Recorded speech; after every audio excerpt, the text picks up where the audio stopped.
From today, I'll be living with Lily and Liam. Others should just go into a care facility. Suddenly, Mason, Lily, and Liam barged into our house and said that. Why do I have to leave this house? It's because we can no longer go on as husband and wife. What? According to Mason, I've always made him do household chores like a housekeeper. So basically, I've been suffering from psychological abuse by Harper. That's terrible. Poor Mason, Lily said mockingly, pretending to wipe tears that weren't there. But I can't take it anymore. I'm divorcing Harper. I'll get my fair share of compensation in the divorce settlement, and we'll divide the assets, starting with this house. I've endured this life for 2 years. I deserve it. That's right. Who's going to pay the living expenses? $3,000? The next day, I got multiple calls from an angry Mason and his sister, who are now in a $2 million care facility. My name is Harper. I just turned 40 not long ago. I'm a day trader, an investor dealing in currency and stock trading. Thanks to that, my work is going well, and I can say I've accumulated a modest fortune. I was born with a chronic illness, not immediately life-threatening, but it means I can't overdo things and should ideally avoid childbirth. The risk of having a child is too high. My parents never hid this fact from me.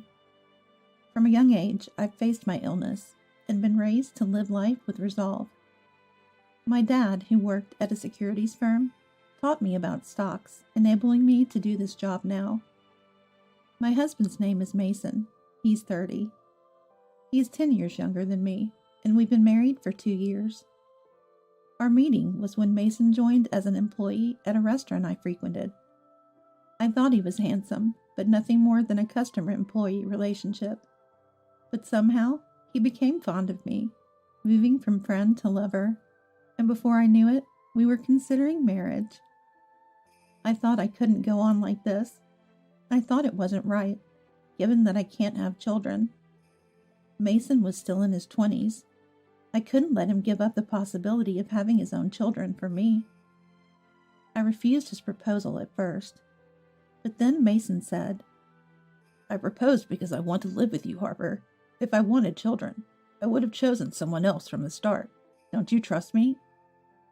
I was so happy, I cried, and I accepted the marriage. Right after we got married, Mason said, I'll quit my job and take care of all the housework. You know I'm good at cooking, right? It will make your work easier. Indeed, Mason was as good at cooking as he claimed. He had an interest in cooking and joined a restaurant to learn more. He wasn't working in the kitchen, but he learned a lot by watching the chefs. Our first real connection was over a similar interest. I mentioned my brother owned a restaurant, and Mason was genuinely interested, hoping to own his own one day. I thought it was admirable. But when I asked what would happen to his dream if he quit his job, he replied, What, do you think staying at home means I can't own a restaurant? That's disrespectful to housewives. The idea is outdated. Besides, I don't want to be away from you. I want to spend as much time with you as possible. Weakened by his affection, I agreed to his proposal. Initially, it worked well with me working and Mason handling household chores. But gradually, Mason stopped doing housework. The once tidy living room became cluttered with books and games, and Mason started spending nights playing games in front of the TV. At first, it was occasional, but it got worse, and eventually, he completely reversed his day-night schedule. Mason, haven't you been a bit too much lately? Sorry. I'm just really into this game right now, and I'm trying to beat it. Can't you let it slide until I finish? Please, I'm begging you. Saying this in a coaxing tone, I reluctantly agreed to wait until he finished that game. But before I knew it, he was engrossed in a new game. The room is still a mess. When we first got married, Mason would carefully clean and make the space comfortable. What on earth happened? I put up with this for several months, but one day I decided to speak up. Mason, we need to talk. Huh? What about? I married an adult man, but now he's acting like a child. You should play games after you've done your homework. I felt like a mom scolding him. We're supposed to be a couple, equals. You're the one who said you'd quit your job to take care of the house. Then please keep that promise. I'm not saying don't play. Just do your tasks first, please. After I poured out my thoughts, Mason thought for a bit and then said, All right, I understand. Sorry, I was wrong. I got a bit too comfortable. I'll do the housework first before gaming. I'll make sure of it. True to his word, Mason went back to his old ways, but something was different. He always seemed unhappy. In the beginning, he'd happily cook and proudly show off the clean house, but now he just finishes his tasks and retreats to his room. He used to play games on the living room TV or read books on the sofa, but now he's playing online games on a computer in his personal room. Setting up dinner on the table, I've started to hear this more often. Sorry, I've made a gaming appointment today. I don't have time, so eat alone. Oh, just leave the dishes. I'll wash them.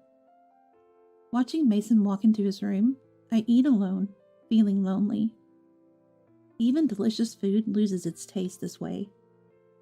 But since he's keeping his promise and doing the housework, I can't complain. And it's not just about meals anymore. Tonight, I have an online gaming appointment with friends. I don't know when it'll end, so go to sleep first. Saying that, he doesn't return to the bedroom. It's been like this almost every night. During the day, he goes out alone. When I ask where he's going, he just says shopping and doesn't return until night.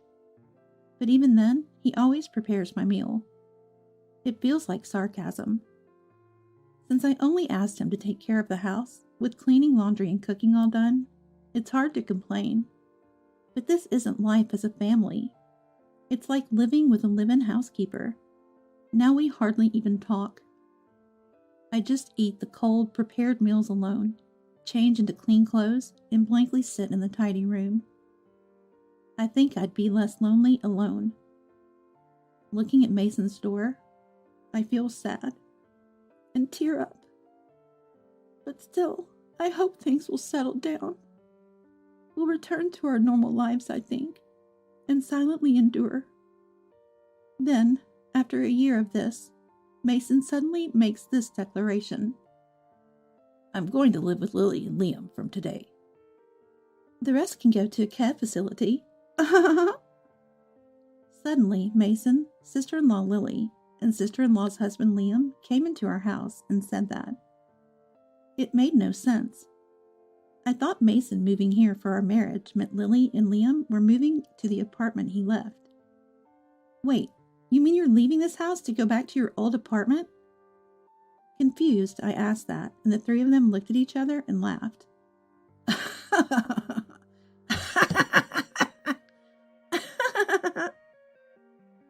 No, I'm going to live here with Lily and Liam, the three of us. It's Papa who has to leave the house. It's becoming less and less clear to me. Why do I have to leave this house? It's because we can no longer continue as a couple. What? According to Mason, I've been making him do all the housework like a housekeeper. In other words, I've been suffering from psychological abuse by Harper. That's terrible, poor Mason. Lily said this exaggeratedly, pretending to wipe away non-existent tears. But I can't take it anymore. I'm divorcing Harper. I'll get proper compensation in the divorce, and a share of the assets, starting with this house. I've endured such a life for 2 years, so I have the right to claim it. Yeah, that's right. Mason asserts and Lily echoes in support. Beside them, Liam is just watching Mason and Lily with a sleazy grin. I see. That's how it is. I somehow feel like I understand what's happening. Maybe Mason planned this since the beginning of our marriage. To charm me into marrying him, then divorce at a convenient time, and like he just said, to gain various things. I never intended to get married in my life. Knowing I couldn't have children, and not being particularly good-looking, Nor do I think my personality is especially great. I don't think any man would want to marry such a woman. So I decided to live alone and devoted my life to work and hobbies. I have some friends and ordinary relationships with my parents and brother Caleb. After Dad retired, my parents moved to the countryside and now live with Caleb and his wife. Caleb worked in a restaurant for several years before marrying and starting his own small restaurant. When choosing the place, Caleb decided to live with our parents. They built 2 houses on a large plot of land, so even though it's a shared property, they're separate houses. Since we were born and raised in this town, near the city center where I live now, it may be strange to call it going back home, but when I visit, I enjoy my time with my parents, Caleb, his wife, and my nephews. So I never felt lonely, but I was shocked to find myself married to a man 10 years my junior.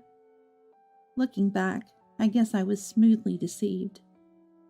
As I listened to Mason and the others, I couldn't help but laugh at my own foolishness. After all, Mason approached me too suddenly and got too deeply involved in my life, like a made-up story. At first, I was cautious, but I was tricked by Mason, who acted like a needy puppy. Now, how should I turn the tables? How should I fight back? As a day trader, it's my job to read the situation, anticipate the future, and steer things in a positive direction. I've always won my battles this way, so I can handle this too. I'll make it work. Seeing me looking down and deep in thought, Mason and the others continued to hurl ugly insults. Hey, why the silence? Come on, stop packing. Get ready to leave. Maybe for now, I'll leave this house. Understood. I will leave. For now, I gather only the essentials. Clothes and a laptop for work. Here, sign this. Mason handed me the divorce papers. I'll sign and submit the divorce papers. I'll contact you if there's anything else needed. With Mason and the others sneering at me, I left the apartment that I own. I have a place to go. I head there first and think. I'm sure I'll be contacted soon, so I'll deal with the rest later. I drove out of the apartment parking lot and headed towards my destination. I slept peacefully for the first time in a while. I woke up later than usual and had brunch. The food here is always delicious. It's been over 2 years since I've come here, since I got married. First, I sent Mason a text about my current location and that my lawyer would handle further discussions. Then, I immediately received a phone call, faster than I thought. Hey, what's going on? I can hear Lily shouting from behind Mason, but I can't make out what she's saying. What do you mean, what's going on? Don't play dumb. Where are you right now? So they reacted to that. I came here because I was kicked out of the house. Is that a problem? It's not that. Mason continues with an irritated voice. That's a members-only luxury resort hotel, isn't it? Why are you there? Why? Because I'm a member here. I haven't heard of such a thing. That's because I never mentioned it. Indeed, this is a quite luxurious hotel, but it's not just a hotel. It's a luxury resort hotel with care services. In other words, it's also a high-class nursing facility. There's even a hospital attached. You can stay here like a regular hotel, but if you buy it, you can live like in a regular house. To get a place here, you need at least $2 million, and it was quite a topic in the media for a while. So when Mason saw the name of the hotel, he must have researched and called. Why are you a member of such a place? Why? Because I paid for the rights here. Mason is making an indignant and incomprehensible noise on the other end. Someone said it right. Go into a nursing home or something. So I decided to live here. You can keep living in that house if you want, but the monthly rent is $3,000, so make sure you can pay it. What? No, that's your house. What do you mean, rent? I've decided to sell it. I've been thinking about it for a while now, and it seems like I won't be living there anymore. I never planned to get married, and I bought this place when the hotel was built to not be a burden to anyone in my old age.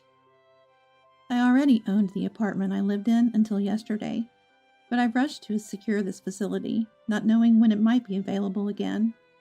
So I took the plunge. I thought of moving here when I got a bit older. It's a bit far from the city center, so it's a bit early to retire and settle down. So while I'm still able to work, I treated this place like a holiday home. I've come here occasionally for a break, but kept it a secret from everyone. Only my accountant and lawyer know. Give that place to me. As I was thinking, Mason suddenly said that.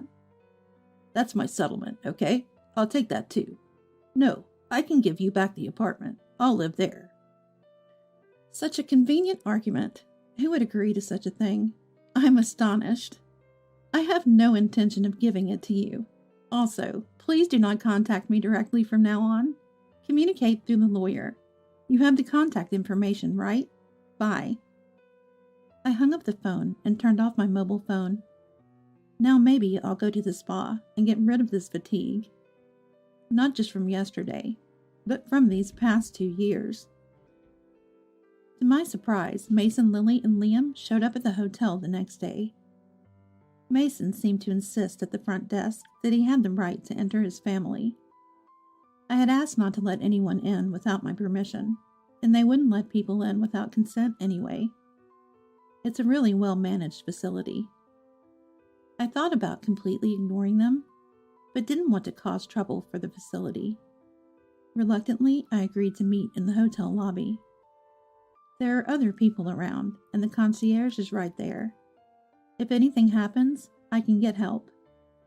When I asked what they wanted, Mason said with a friendly smile, Harper, you're really mean. If you had such a place, you should have told me. Why did you hide it? Yeah, why did you hide it? Lily joined in with the same expression as Mason.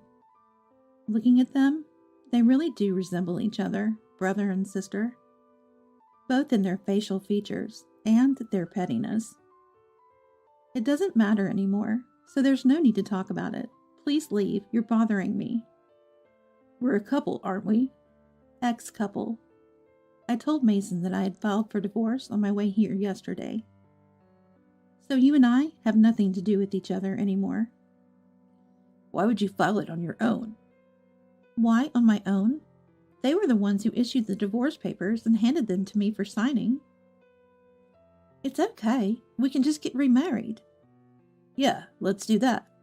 Lily showed off her knowledge, and Mason happily joined in. I refused. Saying just that, I stood up, ignoring the 3 who tried to follow, and decided to return to my room. Mason and the others were stopped by the concierge. I won't give up. I'll come here every day and show you how much I love you, Harper. Mason, you're so cool. I walked back to my room, with their ridiculous drama playing out behind me, feeling uncomfortable. Then, I immediately contacted my lawyer to get things moving. I decided it was best to act quickly. I never thought Mason and his group would act this fast. Their actions are unnecessarily swift. From the next day, Mason and his group appeared at the facility every day, waiting for me in the lobby. Even after issuing a restraining order through my lawyer, Mason's group took surprising actions. I was deceived into marrying Harper. I demand settlement money. According to Mason's claim, he didn't know I couldn't have children, and wouldn't have married me if he had known, so he demanded settlement money. If I didn't pay, he threatened to report it to the police as marriage fraud. I handed a recording to my lawyer. I proposed to you, Harper, because I wanted to live with you. If I wanted children from marriage, I would have chosen someone else from the start. Or do you not trust me that much? This recording clearly captured Mason's words during his proposal. Mason was, Why is there such a recording? Apparently angry, but it was just due to my bad habit. You never know what might happen in this world, so whenever something seemed likely to happen, I just run a digital voice recorder. Just a habit. I, who trusted Mason, Used to listen to this recording alone and reminisce about those times. Never thought it would come in handy like this. Mason then claimed, I was forced to quit my job and do housework after marriage. It's psychological abuse. Pay me settlement money. If you don't pay, I'll report it to the police. I submitted another recording. I'll quit my job and do all the housework. I don't hate working at the restaurant, but wouldn't it make it easier for you to work? You know I'm good at cooking, right? The recording clearly captured Mason's declaration. Mason then demanded money for the mental anguish caused by the eavesdropping of these recordings. If you don't pay, I'll report the eavesdropping crime to the police. Unfortunately, there's no such crime as eavesdropping. There are penalties for using eavesdropped content to cause harm or for breaking and entering to plant bugs, but eavesdropping itself is not a crime. After failing in everything, then pay me the divorce settlement for the divorce itself, Mason said. But Mason himself initiated the divorce without any valid reason, suddenly handing me a signed divorce petition and telling me to leave the house. Of course, I recorded that conversation as well. The lawyer explained that, considering everything, it's more likely that Mason would be the one owing money. Finally crying, At least give me a share of the property, Mason begged. I agreed to the proposal. Leave the apartment for a while so we can properly assess the property and calculate the results. We'll meet at the lawyer's office once it's done. After saying that, the three of them quickly left the house, and in their absence, I sold the apartment's furniture and, as declared, put the apartment up for sale. The apartment sold for more than expected due to rising local property values. When Mason and his group saw the total assets and sale price amounting to over $9 million, they were overjoyed. So I get half of this? Of course not.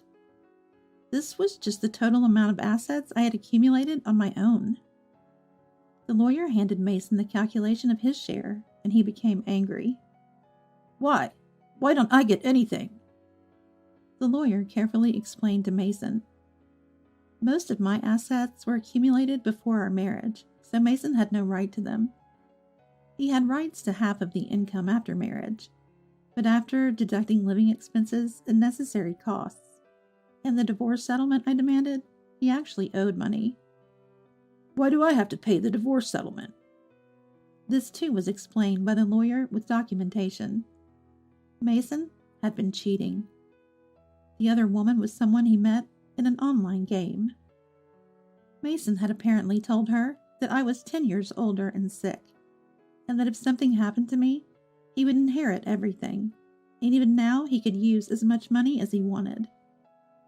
The woman didn't take it seriously, but was shaking as she said she'd played along because Mason gave her an allowance.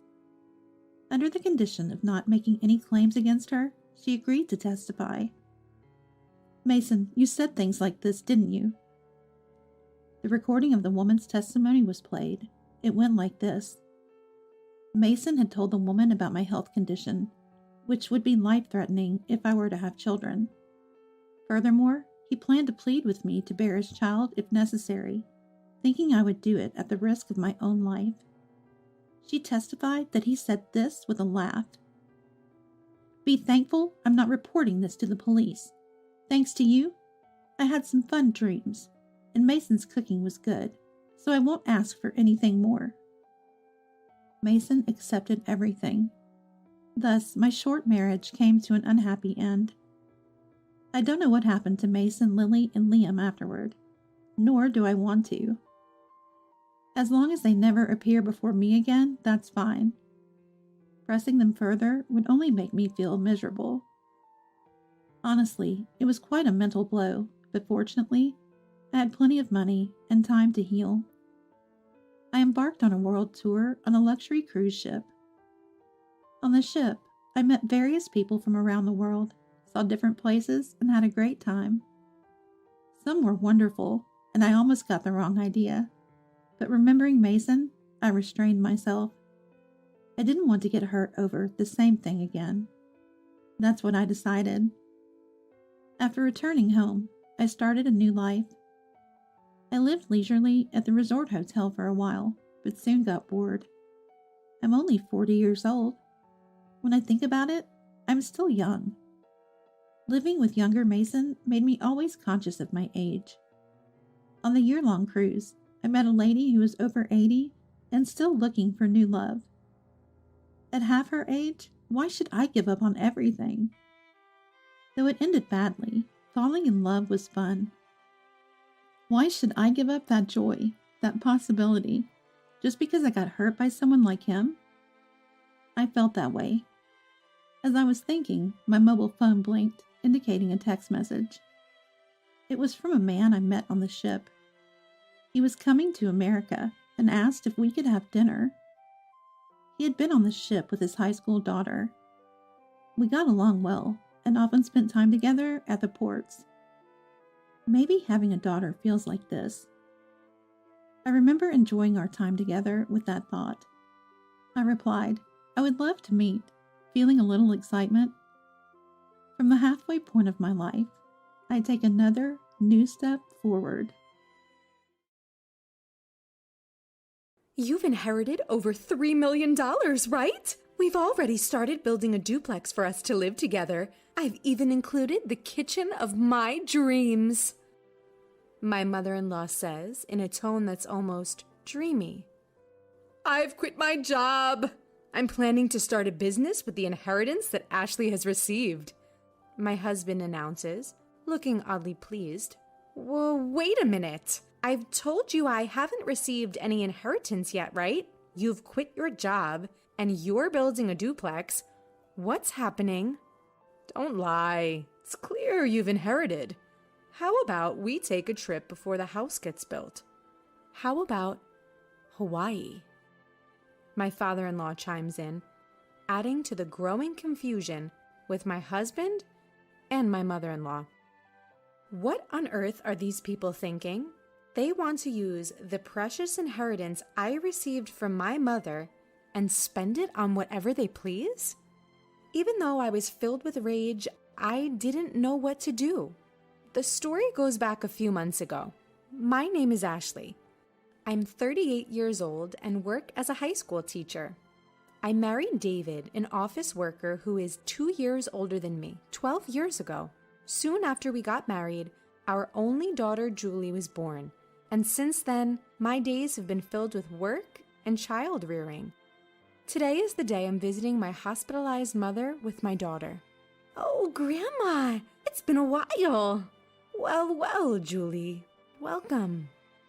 My mother, lying in her bed, lovingly strokes Julie's hair. Her hand is noticeably thinner, and her complexion looks poor. Next to my mother's bed stands a middle-aged man wearing glasses and a suit. As I nod towards him, he returns the nod and leaves the room. Mom, who is that man? Just an acquaintance. Don't worry about it. More importantly, Ashley, are you still doing well?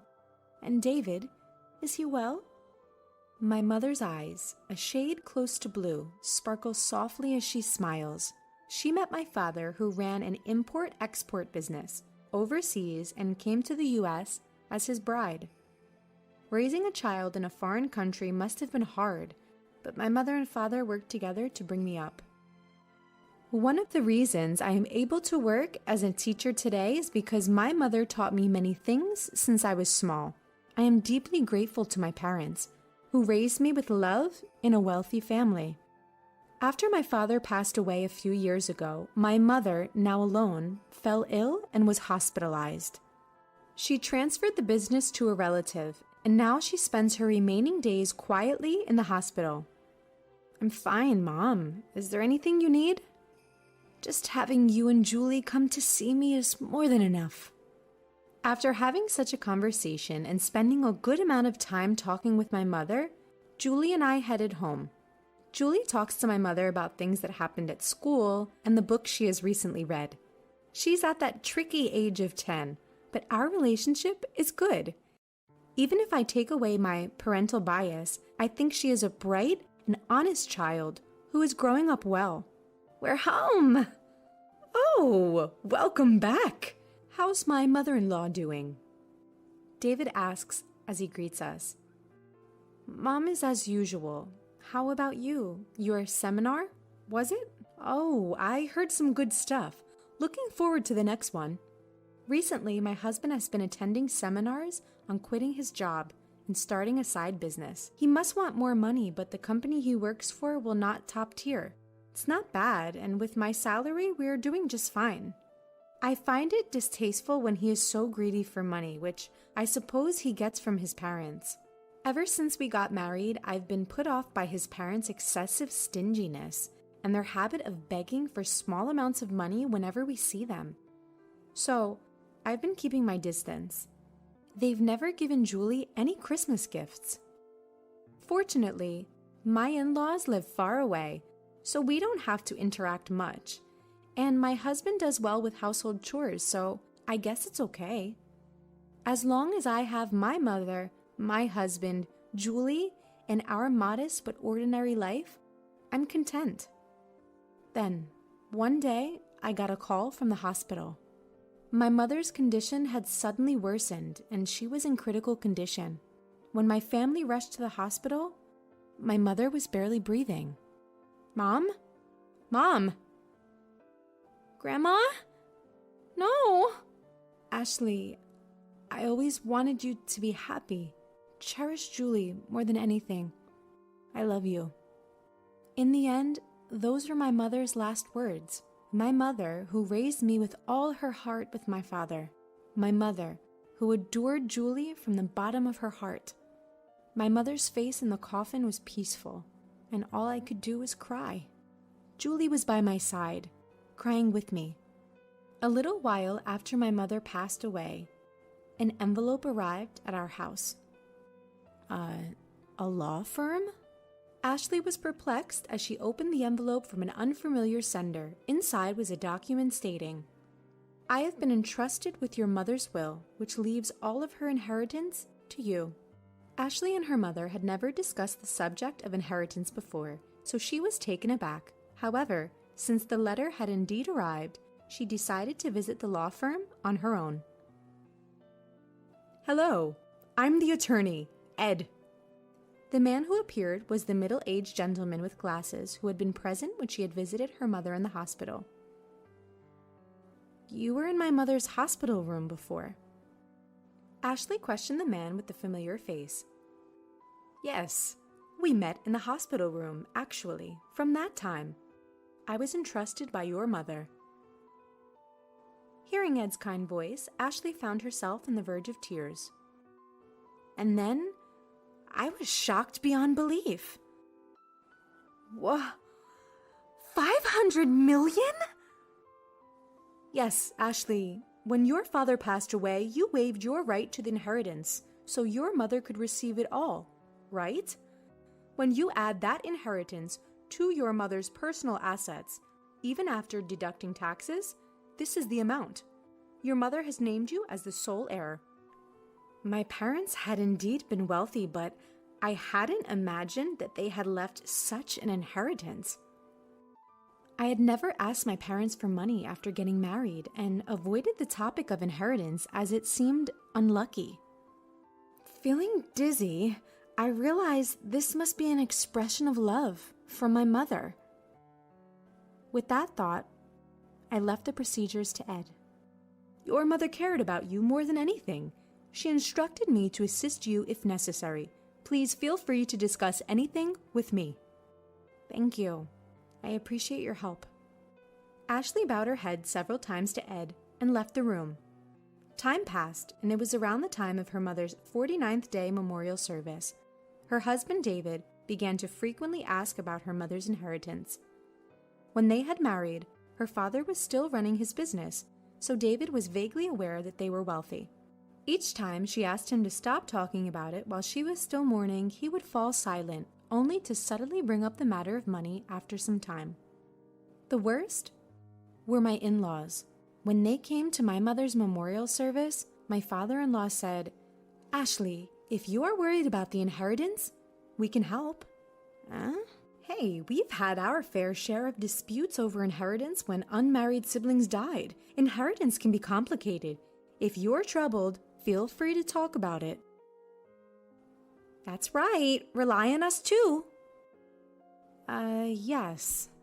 Having never shown any inclination to assist them before, she could only give her in-laws a vague response as they put on a knowing facade. And then, about 3 months after her mother's death, David, who had been quiet recently, finally lost his patience. Hey, have you received your mother's inheritance yet? A bad feeling swept over her. Quickly, Ashley lied. The procedures are complicated, so not yet. In reality, she had already completed the procedures, and upon Ed's advice, had deposited the passbook containing the inheritance in a safe deposit box. But it felt right to say that now. Really? But it's been 3 months since your mother passed away, right? Haven't you done the procedures yet? Yeah, so what? Well, never mind. I'm going to bed. For some reason, David headed for the bedroom in high spirits. With the nagging unease in her chest, Ashley prepared for work the next day and then headed for bed.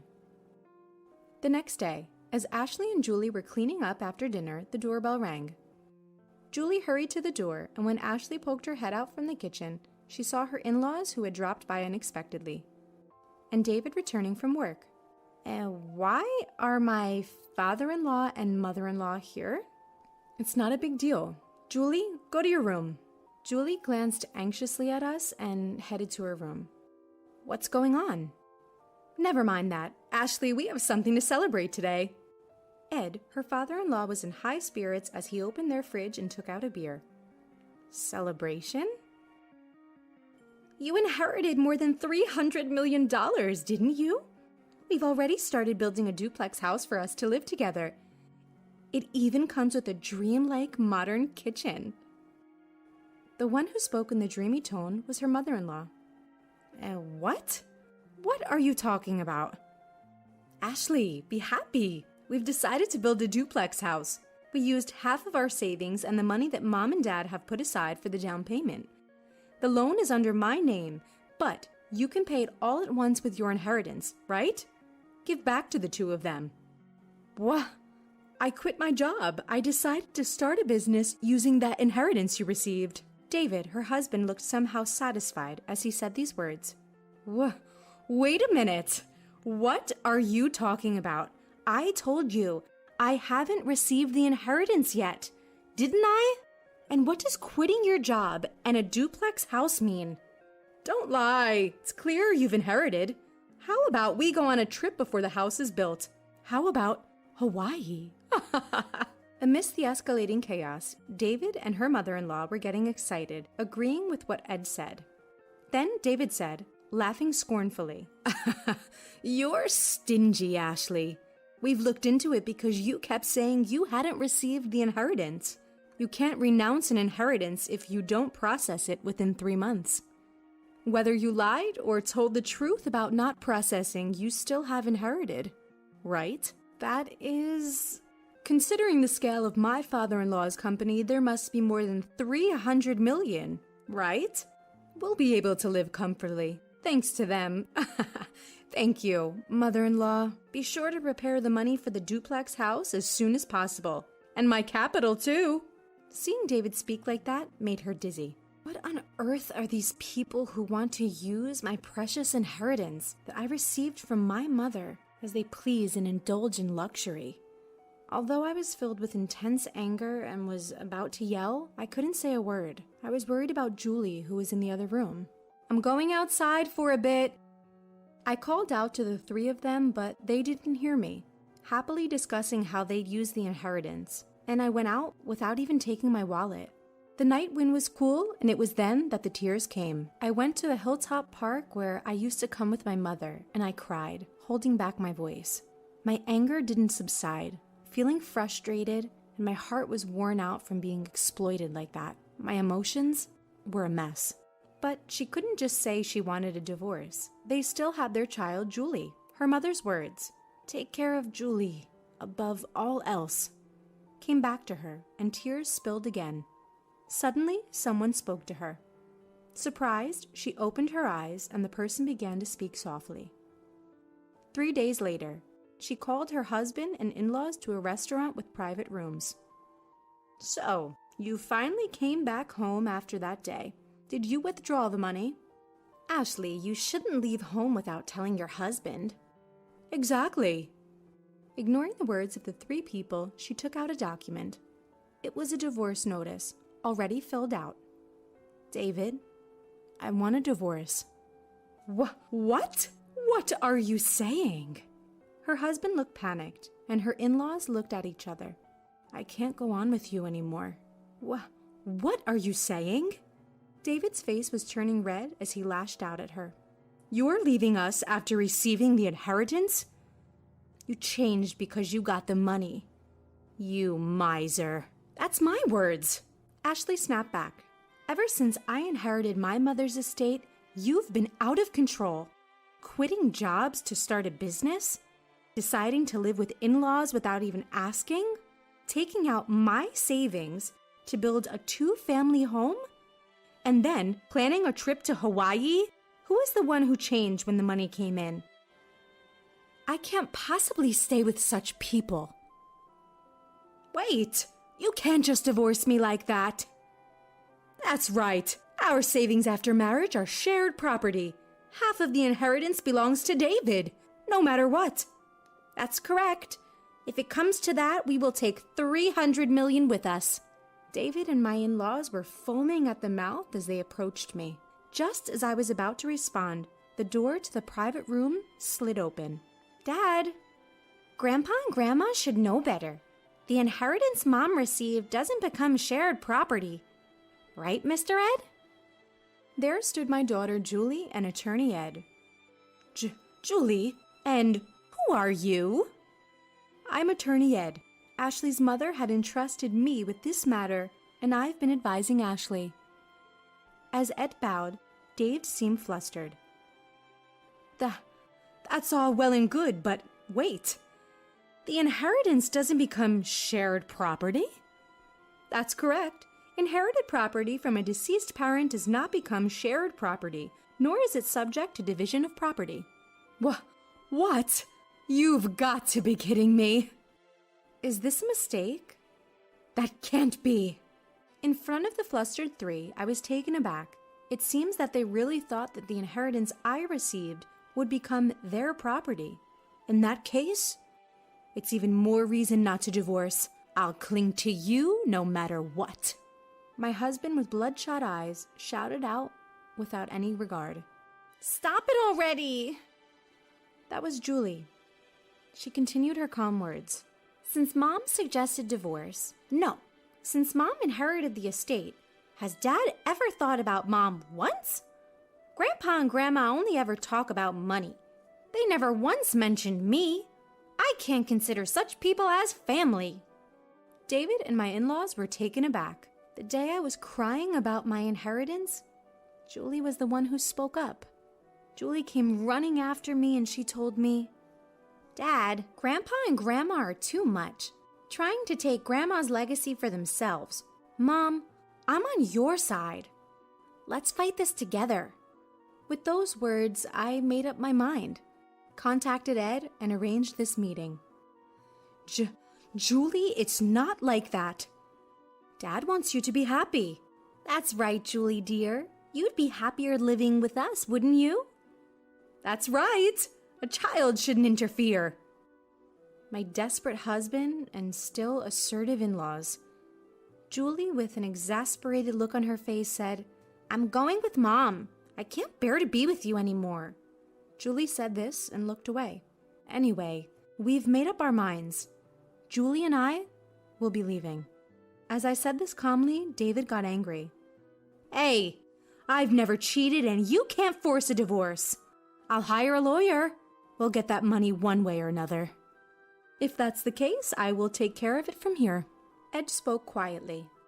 The issue here is whether there are grave reasons for not continuing the marriage, quitting his job, using the household savings without permission, deciding to live together, and Julie saying she can't bear it. There are various points we can argue. Moreover, your daughter recorded the sound of all of you begging for Ashley's inheritance. That should also serve as evidence. Damn it. David slumped and my in-laws turned pale. After seeing that, Julie and I left the restaurant. A year later, thanks to Ed's efforts, my divorce with David was finalized. Julie and I moved into the house my mother had lived in, but there were several times when we received letters saying, "I love you, come back." And David was seen loitering near Julie's school, so we asked Ed to apply for a restraining order.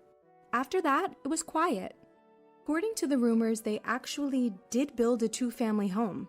My already retired in-laws had to work in a factory, and although David looked for work, he couldn't find any and is now doing manual labor. I heard from the neighbors that there were constant arguments in the new 2-family house. Because of their troublesome fights, they've become disliked by everyone in the neighborhood. Julie and I are still living peacefully, helping each other. A while ago, Julie said, "I want to study abroad in the country where Grandma grew up." So, to cut ties completely with my ex-husband, we made up our minds to move overseas. We used a bit of my mother's inheritance, but I'm sure she would be pleased. Now, Julie seems to be enjoying school every day, and I've started working as a teacher there. I hope these peaceful days continue. My name is Paris. This year, I finally turned 40. Back in my 20s, I met my husband Damon, who was a contractor at my workplace, and we got married. We've had a comfortable life ever since, thanks to my husband's hard work over the years. Let me tell you about the time we struggled the most, right after we got married. I was born as the granddaughter of a landowner in a small town in Washington state. Although my grandfather was a landowner, he's not that impressive. But I did enjoy a fairly comfortable upbringing. As I grew older, I felt like I couldn't become a self-sufficient adult if I kept relying on my family's wealth, so I chose to work for a company in Boston. Determined to be independent, I moved to Boston. I didn't tell my husband that I was a landowner's granddaughter until we decided to get married. The reason was simple. I didn't think it was necessary. I was living off my own salary without relying on my family's money. So when my husband came to visit my family home, he was surprised by its size, but didn't make a big deal about it. I felt reassured that his attitude didn't change after learning about my background, and decided to go ahead with the marriage. Had he changed his behavior, I might have called off the wedding, suspecting he was after my family's money. One day, as we were discussing our upcoming wedding, my grandfather suddenly passed away. Since we were already engaged, my husband and mother-in-law attended the funeral. My mother-in-law suddenly said, "Isn't that Congressman Mr. Douglas?" She was referring to a politician my grandfather had been friendly with. Even though we were small-scale landowners, we had some connections in political and business circles. Impressive you noticed. Excuse me for a moment, I'll go say hello. I walked over to greet Mr. Douglas, but I couldn't shake the feeling that my mother-in-law was watching me intently, even from a distance. After the mourning period for my grandfather ended, we got married. We were enjoying the sweet atmosphere of newlywed life when something happened. "Paris, are you home?" During the daytime, when my husband wasn't around, the doorbell rang. It was my mother-in-law, and I was caught completely off guard by her sudden visit. Mother-in-law? Just a second! Let me get the door! As I scrambled to open the door, mother-in-law says with a smile, "Sorry for the surprise, just wanted to see how you're doing." I apologize while trying to fix my disheveled hair. "I'm sorry for the way I look." "Mother-in-law, Damon's not here today. He's at work." "That's fine. I actually came to talk to you. Just wanted to make sure Damon's not causing any trouble." Mother-in-law asks various questions, like how my life with her son is going, and if I'm facing any challenges. I'm relieved for a moment, glad that mother-in-law is understanding. But then she sips her coffee, straightens her posture, and says, "By the way, I heard from Damon that your family in Paris owns land?" I didn't expect such a question out of the blue. Still thinking it's just small talk, I answer, No, it's not like that. My grandfather just owns a little land. It's not a big deal." Mother-in-law smiles and asks, "But your family's well off, right?" Something about this makes me uneasy. I manage to keep a smile and play it off. As I suspected, the conversation shifts to awkward topics like my income and whether I'm getting any financial help from my family. From then on, mother-in-law starts visiting our home whenever Damon is not around. She'll look around and always say, "You should ask your parents for help." This happens especially when the house is a bit untidy or after she's taken a peek in the refrigerator. I can tell she's implying, "Why don't you hire a housekeeper?" Or, "You should ask for grocery money." Not wanting to argue, I brush it off each time with a laugh. Then one day, I noticed my card holder was missing. It was a small branded gift from my mom when I got my job. I'm not fond of expensive things, but I remember Mom saying, "Let me do this much for you." And I treasured it, even though it was a bit worn out. I searched everywhere, drawers, bags, but couldn't find it. So casually, I asked mother-in-law, who sometimes helps with cleaning, "Have you seen a yellow card holder?" I thought she might know because she sometimes helps me clean our house. What she says next is completely unexpected. "Oh, that? It was so lovely, I took it." I couldn't believe what was happening. Taking other people's things without asking? Is that acceptable now? I briefly wondered if I'd missed some new custom. But no, that can't be it. Great souvenir. Thanks!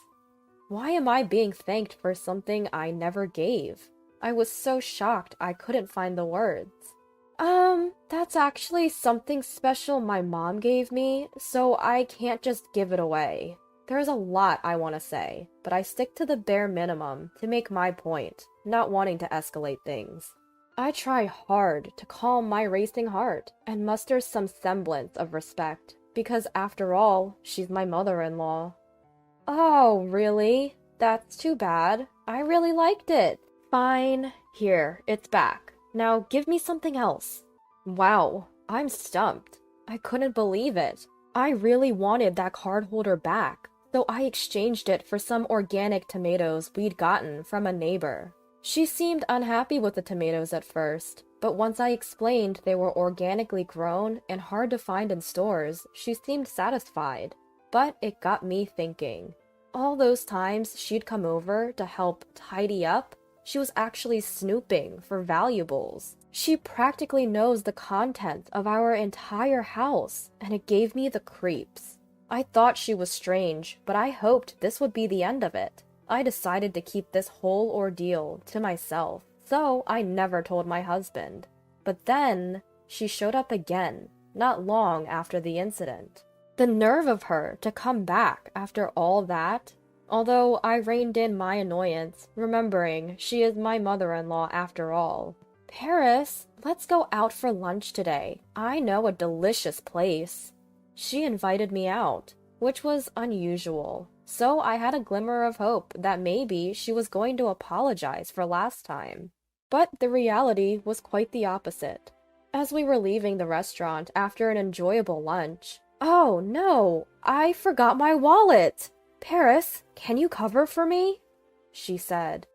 To be honest, given the previous incident, I had a bad feeling about this, but I couldn't just not pay, so I reluctantly covered the whole bill. "Thank you, Paris." Just as I expected, the money never came back. Since then, my mother-in-law often invited me to lunch, conveniently forgetting her wallet each time. I was left with no choice but to pick up the tab. She also never stopped taking things from her home. It got worse every day. "So, what's the gift for today?" she would ask. Out of sheer necessity, I started preparing extra groceries and snacks to give to her. It was better than her taking things without asking, but it still felt awful. The more this went on, the harder it became to talk to my husband about it. I worried how he'd feel if he knew his mother was acting this way. But constantly supplying these gifts started to strain our finances too. It bothered me that our hard-earned money was dwindling. Finally, I found a way to cope. I started working a part-time job, giving me less time to spend with my mother-in-law. And it worked. I had significantly fewer encounters with her. Maybe I should have done this from the start. Now I only had to deal with her during summer vacations and Christmas visits, which made life much easier. But when we visited her for the summer vacation, after a long time, her bad habits re-emerged. She'd only make comments like, "How have you been with your family lately?" Or, "That's a nice watch you're wearing," when my husband was away. Though I had some financial flexibility because of my part-time job, my watch was nothing special. As for my relationship with my family, it was the same as always. She had one reason for asking these questions. I realized from my long experience with her. She was fishing to see if she could get something more. "Hey, sister-in-law, long time no see. Got any gifts?" Just when I was getting fed up with my mother-in-law, up popped my jobless, live-at-home sister-in-law, Madeline. "I've brought some snacks. Feel free to have some," I said with a smile. That's when my sister-in-law said something outrageous. "No, not like that. Your family is rich, right? Don't you have something better, like a designer bag?" She wanted a designer bag as a casual gift? I was speechless, just like when my mother-in-law had made her ridiculous demands. "I'm sorry for not being more thoughtful," I said, brushing it off. I have so much I want to say, but I don't want to stir up trouble during a short 2-night visit. "Seriously? Make sure you bring gifts next time." My sister-in-law retreated to her room, laughing as if she were in the right. She's only a few years younger than me, and her outrageous comments and actions are infuriating. But I keep my cool, reminding myself that I married into this family. Yet, the lack of gifts seemed to have hardened my sister-in-law and mother-in-law against me. I realized this while helping with household chores. "You're washing those dishes wrong. You're using too much soap and wasting water," griped my mother-in-law. Confused, I was taken aback. I wash dishes like anyone else, and it's the same way I do it at the restaurant, where I work part-time. If anything, I think I'm more careful here. "Well, you're from a well-off family, so I guess you're not used to household chores," she chuckled. Here I am, washing a mountain of dirty dishes she'd left, and she's saying I don't do housework? The audacity. I wanted to voice my displeasure, but I held it in. "Well, it's done now. Just pay for the soap and water later," she said. With that, she left all the chores to me and went off to watch TV. My sister-in-law was no better, demanding an allowance from me. I have no obligation to give money to an adult woman who's only 3 years younger than me. I tried to laugh it off, but she was persistent. She even opened the bathroom door while I was showering to say, "I'm waiting for my allowance." Even between women, this is unacceptable. Finally, I lost my patience and snapped. "I can't do that." Perhaps because she's younger, I loosened my self-control. "What? How arrogant. I'll tell Mom," she retorted, and she really did report me to our mother-in-law. Under normal circumstances, a parent would scold or be dumbfounded by such behavior, but not the woman in this family. "How could you, Paris? Don't you find Madeline adorable?" I was reprimanded. Adorable? No way. But I knew they would keep blaming me until they got money. I'll be going home tomorrow. With that thought, I ended up giving in and handed my sister-in-law some money. And so it was decided that we'd visit my in-laws again for Christmas. At that time, we had just returned from a trip to Italy for our wedding anniversary, so I thought no one would say anything more. I heard mother-in-law and father-in-law will be celebrating their 25th wedding anniversary next year, so I bought them a pair of Venetian glasses, each costing around $300 as a gift. I've had my ups and downs with mother-in-law, but I felt I could put my heart into choosing these. For my sister-in-law, I picked out a leather bag from a popular, though not famous, Italian brand. It was a little bitter meeting their demands, but our rare trip had been enjoyable, so it didn't bother me too much. In fact, during the trip, I confided everything about mother-in-law and my sister-in-law to my husband. It felt wrong to bring it up during a fun moment, but the freeing atmosphere of our trip made me spill the beans. My husband held me and said, "I'm sorry. I'm glad you talked to me. Let me know right away if something happens again." He's truly a wonderful man. I'm glad I married him. I felt so clear-headed. But my warm feelings were about to be shattered. Crash! A loud noise rang out, and startled, I rushed to the kitchen. The Venetian glasses I gifted were in pieces. "Oh, Paris! I'm so sorry! My hand slipped!" Mother-in-law was laughing as she said this. Could someone's hand really slip and break both glasses? It's a lie. She did it on purpose. I couldn't help but glare at mother-in-law. For a moment, mother-in-law hesitated, but then laughed it off. "They break so easily."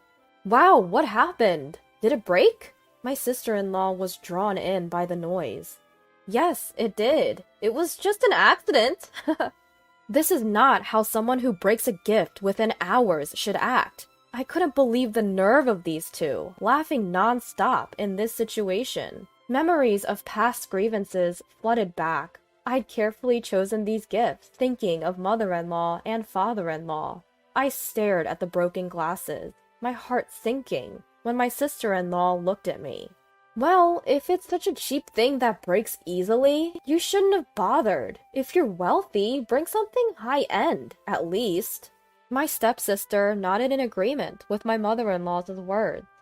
"I don't need such pathetic souvenirs." "Oh, wait a minute." Rushing back to her room, my stepsister returned with the bag I had gifted her. "I was actually running out of toys for Charlie," she said, laughing as she let Charlie, the family dog in the yard, chew on the bag. In no time, the bag was in tatters, ruined by teeth and dirt. It felt like my fond memories of Italy were torn to shreds, and tears almost filled my eyes. I won't forgive this. "Fine, I'm leaving. I won't be coming back anymore," I said. Both my mother-in-law and stepsister responded with a puzzled, "Huh?" Their mouths were still smiling, so I guess they didn't get it. No worries. Let me make it clear for them. "Did you hear that?" I spoke into my mobile phone. "Yes, I heard it all. I'm on my way." Upon hearing my husband's voice, I ended the video call. In reality, he had left me alone on purpose to gather evidence of their mistreatment. I had been updating him via WhatsApp, and upon hearing a noise, he had instructed me to start a video call. The only reason I didn't break into tears was that I had a strong ally on my side. My husband arrived and immediately asked, "What's going on here?" "My glass from Paris just accidentally broke," my mother-in-law responded. Stepsister also tried to chime in. "Charlie just decided to..." But my husband wasn't having any of it. "Don't mess around! I saw everything! What are you doing to Paris?" At that moment, the words, "doing to Paris," caught my attention, as if something had been done to him, too. "Well, you don't give us much money, do you? Paris is your wife. It's okay, right? It's her duty," my mother-in-law retorted. I was stunned. Could it be that they were mooching off my husband as well? "Mom and your bunch have always been messed up. Stop leeching money off your kids." With my husband's words, suspicion turned into certainty. Turns out, he'd been asked for money by his family for a long time, too. Before we got married, they even created debts under his name, which he ended up paying off. After marriage, the money grubbing continued. It seems he just didn't lend them anymore.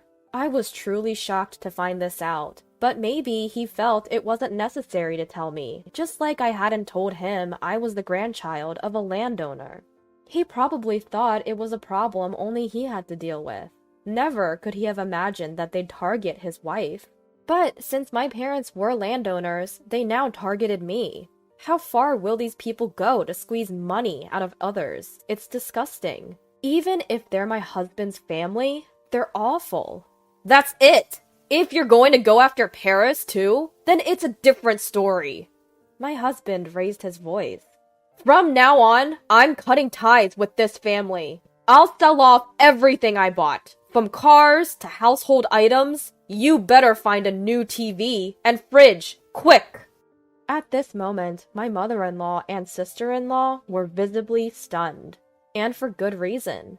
The only people living in this house are my retired father-in-law on pension, my homemaker mother-in-law, and my unemployed sister-in-law. This household doesn't have the means to recover the household items if they're sold. My husband and I, who work hard outside and earn our own money, must have been seen as reliable support. "Let's go," said my husband, pulling my hand. We left the kitchen. But from behind, my mother-in-law and sister-in-law chased after us. "Wait! Please, don't abandon us! We won't ask Paris for gifts anymore!" At these words, my husband stopped. "Stop making basic decency sound like a favor! It's messed up to demand money and gifts in the first place!" At my husband's cold response, my mother-in-law and sister-in-law looked disheartened. Do they not understand common sense? It's almost pitiable. My husband threw them a small lifeline. "If you can write up a contract, we can reconsider." Upon hearing this, my mother-in-law and sister-in-law said, "A contract?" looking puzzled. The agreement was straightforward, meant for someone committed to working hard. No contact or communication with me when my husband isn't around, and to pay back all the money they've borrowed so far. However, mother-in-law and my sister-in-law immediately started fighting over who would get a job to meet these terms. They didn't want their stuff sold, but neither did they want to work. Seeing this, my husband whispered to me, "Let's cut them off once they've paid us back. I never said I was reconsidering cutting ties with them." I couldn't help but laugh. I completely agreed.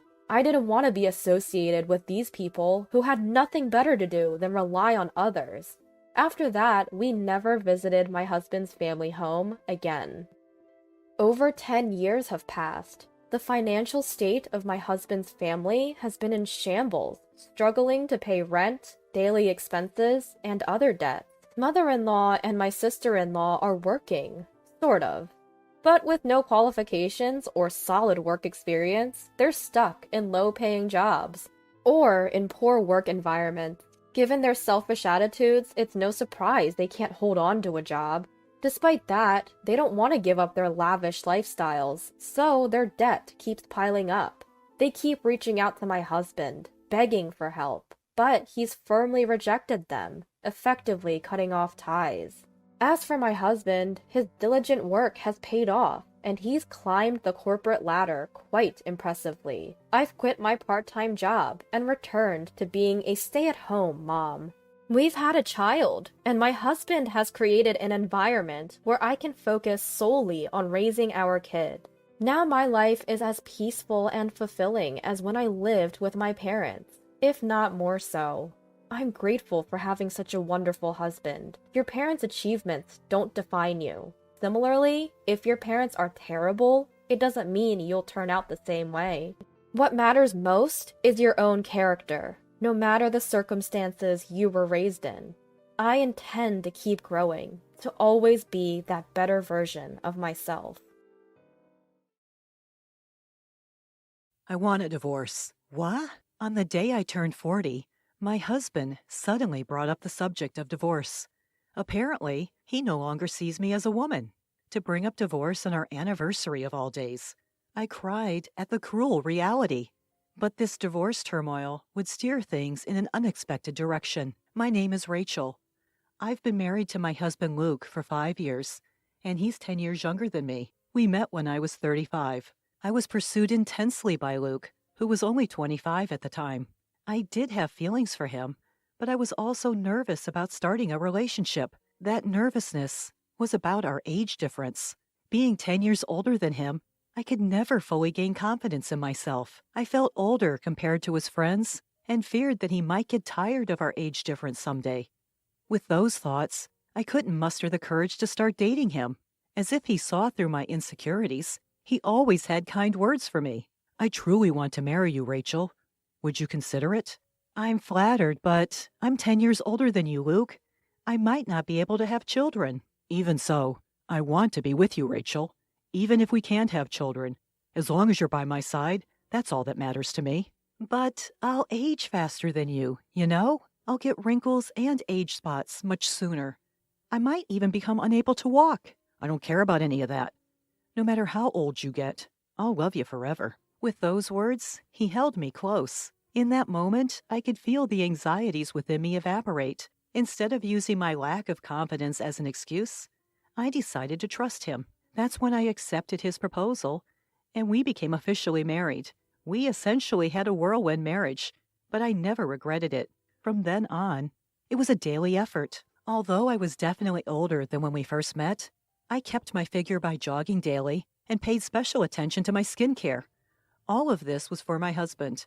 I did it so that he, being younger, would never feel embarrassed to be with me. With that sole intention, I've been putting in my efforts. Time flew, and today is our 5th wedding anniversary. It also happens to be my 40th birthday. When I came home from work with the cake, my husband was already there. "I'm home. I brought cake." "Hey, can you sit down? I have something to talk about." "Huh? What?" "Something to talk about? Are we going on a trip or something?" But Luke's expression seems gloomy. Feeling a bit anxious, I sat down in front of him as he asked, "What's this about?" I asked, and my husband quietly opened his mouth. "I want a divorce." "What?" I couldn't believe my own ears. Divorce? This must be a joke, right? Today is our 5th wedding anniversary. Divorce? Such a thing. I continued to question his unbelievable statement in my mind. Then, with trembling fear, I finally spoke. Are you joking about divorce? Because if this is a joke, I'm not laughing." "Do you think I would joke about something like this?" Luke replied, a grim look on his face. "I can't handle being married to you anymore, Rachel, so I want a divorce." "But why? We've never had a big fight. Why suddenly divorce?" "I found someone else I like." "What do you mean? Are you saying you're cheating on me?" "Cheating? No, I'm serious. She's the only one I love right now." "I can't believe this. How could you do something so cruel?" As I confronted him through my tears, Luke casually said, "Because of your age." "Because of my age? What kind of reason is that?" "It's a reasonable one, isn't it? You're 40 now. No different from any other old lady." "What? That's cruel. How can you say something like that so easily?" "Huh? Just so you know, the reason I cheated is because of you." "Because of me? What did I do?" With a deep sigh, Luke delivered the unreasonable reason for divorce. "Listen, put yourself in my shoes for a second. Do you have any idea how embarrassing it is to be seen with an old, increasingly ugly woman?" "Ugly?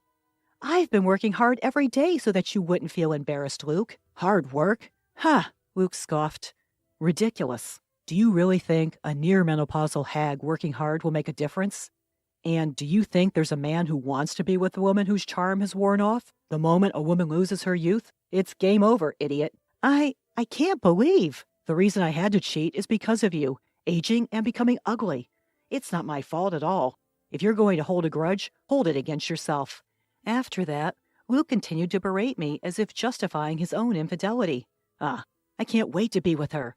Accept the divorce already, and let me make it clear. There's no way I'll ever love you again. Don't think you can stay as my wife forever with your ugliness. If you insist, why not go get some anti-aging plastic surgery?" He kept blaming me for his infidelity, incessantly insisting that it was my fault for growing old and becoming ugly. Because of our age difference, because I was aging, he hurled every insult imaginable at me, and my spirit dwindled day by day.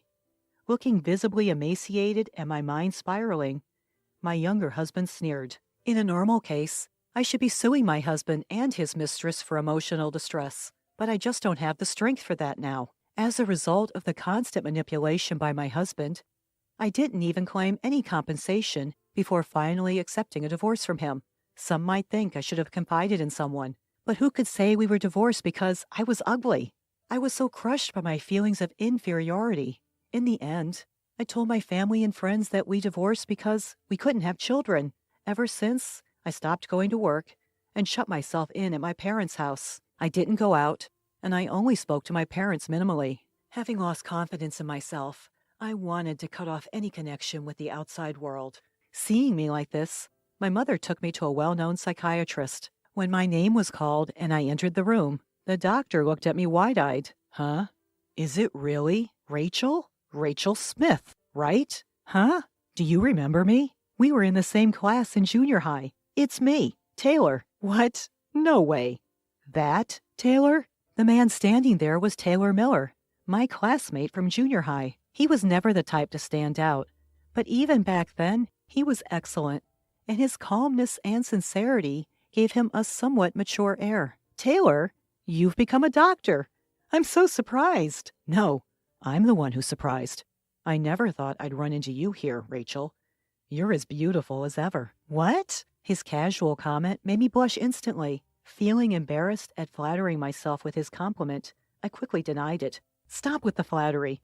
My husband called me old and ugly before he left me. So that's what happened. Is that why you're here today? Well, that is... It's okay. I'll listen to everything. Can you talk to me about it? Looking at his gentle smile, tears well up in my eyes. I nodded silently and slowly began to recount what had happened. My husband called me ugly and left me, even though he promised he'd love me forever. I see. That must have been tough. Yeah, it was tough. I felt like my whole self had been denied.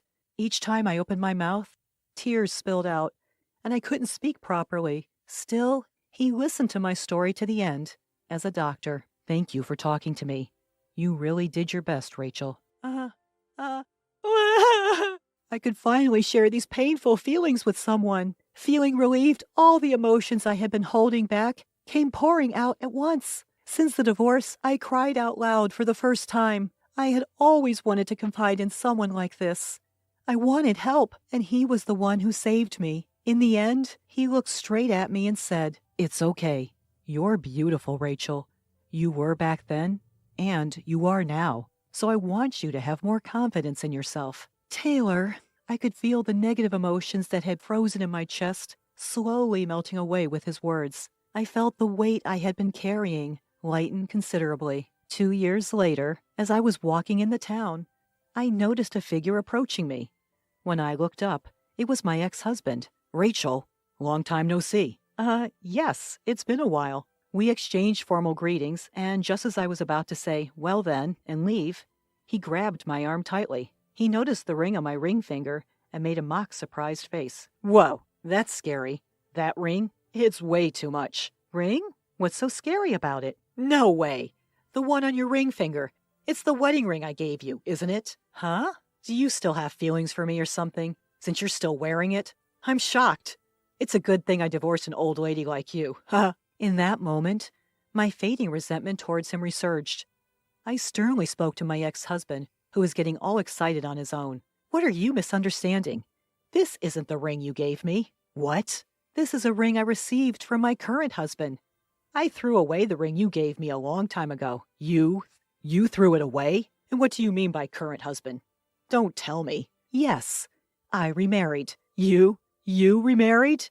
An old lady like you?" "Yes, I had remarried. As you might guess, it's to Taylor. Since the day I visited his clinic, we started seeing each other. We went out to eat together, went to various places, and he proposed to me with marriage in mind. I had just had a wedding ceremony the other day, and I was finally able to find true happiness. Whether he didn't like that fact or not, my ex-husband started hurling insults at me again like he used to. You remarried? That's a lie. You're already 42, right? There's no way an old hag like you could remarry. Think what you want. My current husband is not like you. He's a wonderful person who doesn't look down on people." "Ha! I bet he's just some bum, right? He probably couldn't get married and was struggling, so he targeted an old hag like you." To him, who was mercilessly laughing, I told the truth. He's not a bum. He's a doctor with his own practice.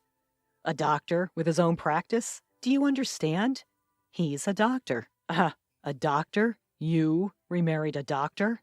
He probably couldn't stand the fact that I had remarried someone better than him. Trembling, my ex-husband was shouting, "It's a lie. It's impossible." I was completely done with him, who could only despise and not acknowledge other people's happiness. I want to say thank you. Thank you for divorcing me. What do you mean? I really am grateful. Thanks to you dumping me, I was able to marry my current husband. I was able to break up with a terrible man like you and get the best life with a superior husband. I can't thank you enough. You!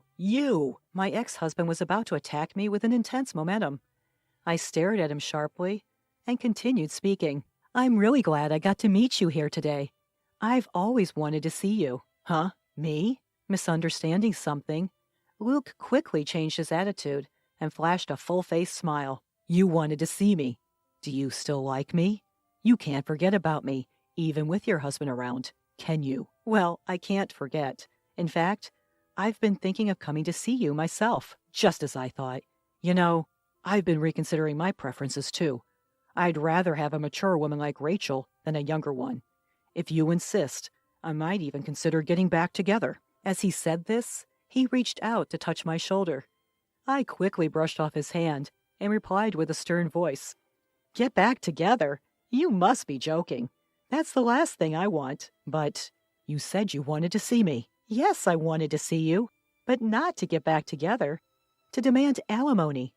Alimony? Yes, I was too emotionally distressed at the time to think about it. But looking back, infidelity is unforgivable, isn't it? We still have a few months left to claim alimony, so I will. Luke's face quickly turned pale, and cold sweat streamed down his cheeks. Wait a minute. I'm your ex-husband, and now you're doing this to me? After all this time? That's awful. Huh? What's wrong with exercising my rights? You're the one who cheated, right? You can't just have all the goods for yourself. Do you know how much you hurt me? Calm down. I realize now that I should have chosen you. Huh? I didn't ask for your opinion. I don't care what a piece of trash like you thinks. I'm warning you. I won't let you be happy. I'll make sure you pay the alimony, even if I have to drag you through hell. What? Seeing his ex-wife again, Luke's future took an unexpected turn. As he sank to the ground, I said, Goodbye. I'll contact you later. Wait! Rachel! Wait! Don't ever call my name again. And never show up in front of me again. This can't be. Ignoring Luke, who was slumped over, I left the scene. I haven't seen him since. After that, I hired a lawyer my husband introduced me to and claimed alimony from Luke and his mistress. After divorcing me, Luke was dumped by his mistress and lost his job. He's currently living hand to mouth, working part-time in construction. Naturally, he can't afford to pay the alimony in one lump sum. After discussing it with my lawyer, we decided to deduct a fixed amount from his monthly wages. His already precarious living situation will probably become even more difficult due to the alimony deductions. Luke begged the lawyer to get back together and at least reduce the alimony, but I ignored him and continued to demand the full amount. He's the kind of person who used to look down on and insult others for fun. He deserves this kind of retribution. I'm determined to push him until he finishes paying, by any means necessary. On the other hand, I'm living happily with my current husband. We're the same age, so there's no belittling each other, and I don't feel inferior. Rachel, you look beautiful today. Stop it. But thank you. No, it's the truth. I can't thank my husband enough for saving me. From now on, I'll live confidently for him. I've kept him in this house for 10 years. He's so ungrateful. My mother-in-law openly hostile, believing my husband's lies. My husband himself has changed from the man I once loved into a selfish monster. Is this his true nature? At this point, I don't even care. Enough! Who's the ungrateful one here? Good luck dealing with your bad attitude. My name is Clara, a 37-year-old working at a local bakery. I've been with my husband Albert since high school. His family has a long line of carpenters, and he joined the family business right after graduating. We got married at 24, and we're just an ordinary, happy couple. That all changed when we were 27. Clara, the hospital just called. Please come quickly. A frantic call from my usually composed mother-in-law at work. I rushed to the hospital and found my husband staring blankly ahead. He looked defeated, and my mother-in-law sobbing beside him. Clara, I can't move my legs anymore. At that moment, he broke down crying. I realized our lives would never be the same. Apparently, my husband went to the grocery store to buy drinks during his lunch break. My husband was waiting at a traffic light when a car hit him. His spine was damaged, paralyzing him from the waist down. After a long hospital stay, my husband came home, a completely different person compared to before the accident. We were living in a rental apartment, but then my usually quiet and craftsman-like father-in-law said, "You should live with us." And before my husband returned, he made his home accessible for us. We were financially unstable, so we gratefully accepted. "I'm home." He entered the house in a wheelchair, his voice devoid of energy. He used to be cheerful, loud, and always cracking jokes. Now, he was like a stranger. "Clara, is Travis doing well?" Daddy? Does he hurt? Our 2-year-old son, Travis, was worried.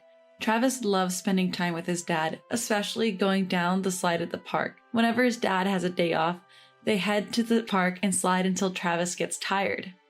Seeing his dad after a long time, Travis couldn't contain his excitement. He tugged at his dad's hand as if to say, "Let's go play over there." But his dad looked sad. Before the accident, he would have easily stood up, put Travis on his shoulders, and spun around. Now he can't do that for Travis ever again. His dad is still recovering both physically and emotionally. Just then, mother-in-law shouted, "Travis, your dad can't walk anymore. Go away." My mother-in-law suddenly yelled at Travis. Travis, only 2 years old, couldn't understand and burst into tears. Mother-in-law looked annoyed. Mother-in-law is noisy about such a son. I was looking at him with a face that said something like that. Mother-in-law has been more irritable. She's probably struggling to accept the situation. "Travis, big boys don't cry. Come on, let's play with Grandpa," father-in-law said, lifting Travis up. Travis smiled instantly. Father-in-law is usually quiet around us, but he adores his grandson Travis. For a moment, I saw a smile on father-in-law's face. During my husband's hospital stay, I was summoned by my in-laws. "So, Clara, what are you planning to do? You're not thinking of leaving Albert, are you?" Mother-in-law asked, a bit agitated. Father-in-law signaled her to stop. I wondered, do they think that I'm heartless? Their words stung a little. My feelings for my husband haven't changed, and Travis loves his dad too. We'll get through this as a family. "Thank you for your concern. I plan to stay by my husband," I assured them. They seemed grateful. I've read many books to prepare myself, but I've come to realize that good intentions alone aren't enough. Since coming home, my husband has become quite demanding. "That's not it. Come on, get it right," he'd snap, increasingly frustrated. He even threw a book at me once. "You don't understand how I feel." A phrase I've heard too many times. Seeing his changed behavior, Travis started saying, "Daddy is scary." My son started saying things like that. However, in front of the helpers and friends who come to visit him, he is a bright husband like before. "Well, I guess I'll just take it easy from now on," he'd joke, and I felt a sense of nostalgia. "Hey, Clara, come here." When my husband calls me in that urgent tone, it's usually about his bathroom needs. I was busy feeding Travis and couldn't leave. "I'm sorry, mother-in-law, I can't step away right now. Could you please help Albert?" Even if I say something like that, it'll be awkward for him if I go, right? I'll take over making dinner for Travis. That's what she said, but my mother-in-law hardly took care of my husband. She seemed to chat with him while I was at work, but that was about it. Seeing this, my father-in-law sighed. "I'll go. Clara, sorry for always troubling you." He's gruff, but father-in-law is kind. He's also very proactive about helping my husband. When my husband first came home, he'd ask me, "What are you doing right now? What book is that?" He even helped me study. My mother-in-law didn't like that. "Clara, why don't you quit your job? Albert is in such a condition, you should support him properly." That's what she said. I knew what mother-in-law was getting at. Basically, when father-in-law and I are at work, stay-at-home mother-in-law has to take care of my husband, and she doesn't like it. Even though we mostly have a caregiver for that now. He's her own son. What's her deal? Plus, Travis is going to grow up. My husband can't work properly anymore, but we still need money. "So, mother-in-law, could you please help out more? Father-in-law is helping me study, you know. We're family." Mother-in-law sighed at me. "Don't you dare make a move on my husband." She glared at me. What? Is she insane? My husband is still selfish, and mother-in-law says ridiculous things. I've thought about taking Travis and leaving many times. But my parents are taking care of my elderly grandmother at home. I couldn't think of going back there, and I didn't have the courage to live alone with my son. "Clara, you've aged." Time flies, and it's been 10 years since my husband had his accident. I'm still working at the bakery. I'm now 37, and Travis is in 6th grade. These past 10 years, my mind has been filled with concerns for my husband and child. No wonder I've aged. Hey, how rude. We're still in our 30s, you know. Sorry. Maybe my husband has come to accept his condition after 10 years. He's started talking to me cheerfully again. While I'm at work, father-in-law, who's now retired, looks after him. As for mother-in-law, she's uncooperative as ever. And lately, for some reason, she's started ignoring me. But I can't think of why she'd treat me like this. Recently, my husband found a new hobby. He started playing basketball at a nearby gym with people in similar situations about 3 times a month. It seems to be a lot of fun, and I'm really grateful to the friend who introduced him to it. Travis, you want to come too? Basketball is fun. When I tried to talk to our son Travis, he brushed me off saying, I'm more into baseball, you know. Our relationship had grown distant. Travis, who once adored his dad, now saw him mostly as an angry figure. My husband didn't think he was the problem. Isn't he a bit young to be in his rebellious phase? He'd joke, leaving me with no choice but to sigh. Out of the blue, I got a call from my mom back home. Hello, Mom, it's been a while. What? My elderly grandmother had passed away. She had been suffering from dementia and had been in a care facility for years. She caught a cold, which turned into pneumonia. I was told she looked peaceful when she passed, surrounded by family. That gave me some comfort. Only Travis and I attended the funeral. My parents live in the next town over, a good drive away. My husband stayed with his parents, so Travis and I took the opportunity to visit my family home. Seeing my parents again, they had aged significantly. Well, I guess I've aged too, I thought. How's Albert doing? Are you getting along with his parents? My mom asked, looking concerned. I felt like crying just looking at her. Meanwhile, Travis was happily playing video games with his cousins. I hadn't seen him smile like that in a long time. Well, his dad's fine, his mom not so much, I said, forcing a smile. My parents reassured me, you can always come back home. Knowing I had a place to return to made me feel stronger. Coming back from a quick grocery run, I find my son standing in front of my husband's room. What are you up to? I'm about to ask, but he puts his finger to his lips, signaling me to be quiet. Inside, I hear my mother-in-law's angry voice and my husband trying to calm her down. I know eavesdropping is wrong, but I can't help but listen, and what I hear is shocking. Hey, Clara, when are you getting back home? Get back here now. A few days later, my husband calls, clearly frustrated that my son and I haven't returned. After overhearing that conversation between my husband and his mom, we left his parents' house immediately. We went straight back to my parents' house. When I told them what happened, they welcomed us with open arms, though visibly concerned. I'm not going back there. I'm a burden, right? I'll give you the divorce you want. My husband snaps. What are you talking about? Just come back. We need to talk. He hangs up abruptly. My parents, who were listening nearby, look worried. My dad stands up and says, Let's go. We leave my son Travis with relatives and head back to my in-laws' house. Travis, sensing the tension, tells me, Mom, don't back down. I'm touched by his courage. They better be ready for me. We're back. Hearing this, my irate mother-in-law storms out to greet us. What's the meaning of this? Oh, Clara's parents. What brings you here today? I sense her irritation despite her polite tone. We're here to discuss Clara and Albert's divorce, my dad says, visibly angry. In the living room, my husband is sitting in a wheelchair, clearly surprised by my parents' sudden appearance. He glares at me as if to say, How dare you bring your parents? He always does this when he's unhappy, just glares at me.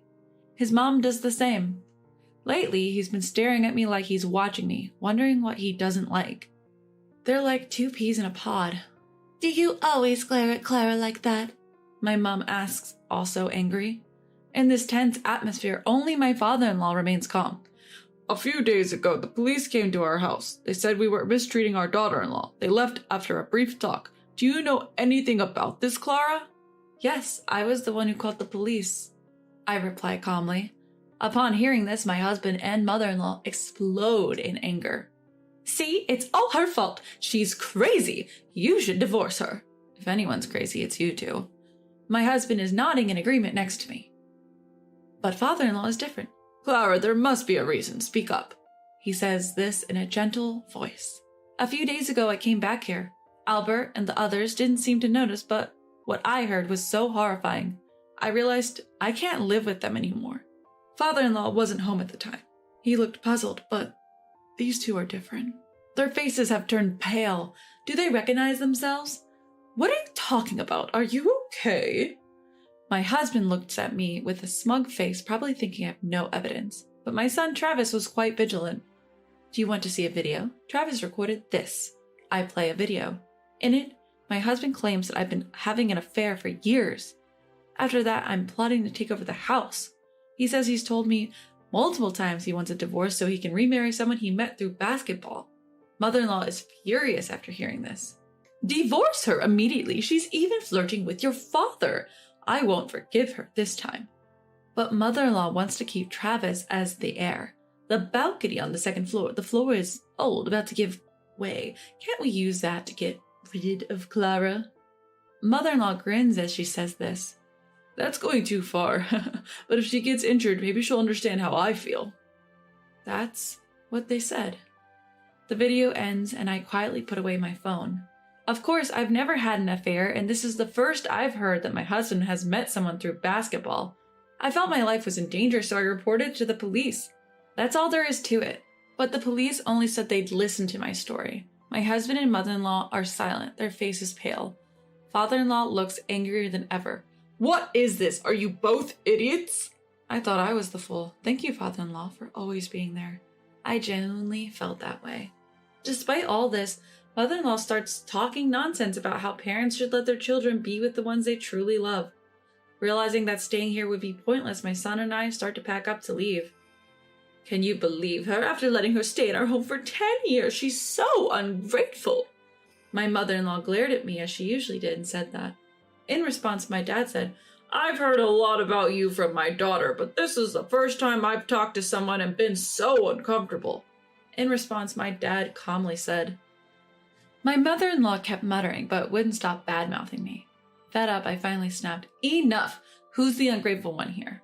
Good luck with your miserable life, you nasty woman. I left their house with my parents. After that, my husband and I got divorced. Some people who didn't know the full story called me a heartless wife, but I told the truth to my close friends. Word seemed to spread among my ex-husband's friends, and now hardly anyone visits him. I don't know if that's the reason, but after a while, my ex-husband and his mother started reaching out. I never picked up the phone. When they realized I wasn't answering, they started sending a barrage of messages, all strangely pleading for reconciliation. Funny enough, all the messages were about wanting to get back together. Didn't he say he found someone better? Reading his words like, I took you for granted.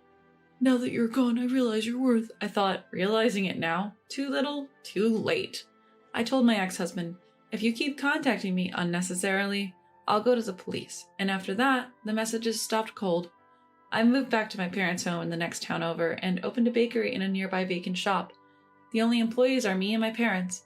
My son Travis helps out with cleaning the shop now and then. Travis started middle school this spring and seems to have made a lot of new friends. He's also fully committed to his baseball club activities. Though the bakery was just a hobby at first, thankfully it's gaining a good reputation and we're getting more new customers lately. Welcome. Oh, it's you, father-in-law. My former father-in-law visits the shop a few times a month to buy bread. From what I heard, his son's feelings were one-sided. He was so persistent that he even got banned from playing basketball, which he used to enjoy. Honestly, serves him right. My former father-in-law had said he'd take care of his son. I don't care about you. Do as you please. But he coldly told my former mother-in-law. That seemed to have shaken her, and now she's actively taking care of her son, which made me chuckle. There are some financial worries, but with my parents' support, we're managing. I'm home. Oh, Grandpa's here. Play catch with me. You've grown again, haven't you, Travis? Your grandpa used to be the ace of his middle school baseball team. Bring it on. Watching their heartwarming conversation, I strongly vowed to make the most of my new life together with my precious family. Apologize to Brian and Marlene and bow your head to the floor. At my birthday party, my husband Corey yelled at me and shoved my shoulder, trying to make me sit on the floor. Marlene, my daughter-in-law, looked up as if searching for something, her face downcast. From my angle, I could see a malicious smile forming on her lips, which otherwise appeared as though she was about to cry. Would you say the same if you saw this? I presented something I had prepared in front of Corey's eyes.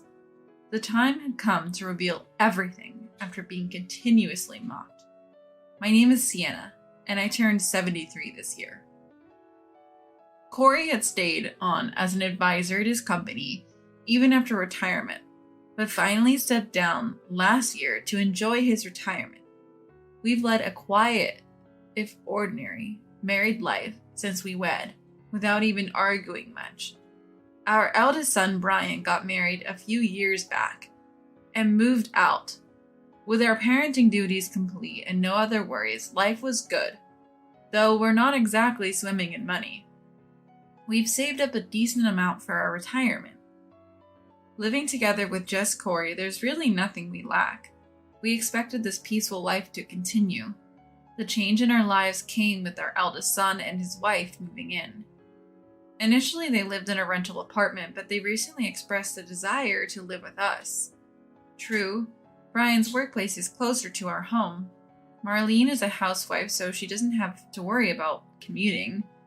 At first, Brian was the one who talked to me about it. Marlene has generally kept her distance from our home. It's not that we have a bad relationship, but something always felt off. Corey tells me I'm overthinking, but I can't help but feel it's women's intuition. However, this wasn't the first time the topic of living together came up. They had initially refused the idea when they first got married. Maybe back then they wanted to live independently. Now they've been married for a few years, and I have a feeling there's more to this decision to move in. I'm not particularly enthusiastic, but Corey feels differently. He's always enjoyed a bustling home and seemed a bit lonely since the kids moved out. He thinks that once our grandchildren are born, things will get even livelier. If Corey agrees, then I can't be the only one to oppose it. They decided to move in during the month when their apartment lease was up for renewal. With plans already this far along, Marlene has yet to pay us a visit. We're going to be living under the same roof, so it seems courteous to at least say hello.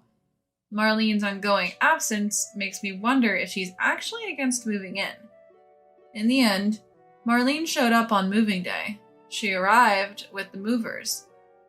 Let's get along from now on, okay? And when I smiled and said that, Marlene replied softly, Nice to meet you. She wouldn't look me in the eyes.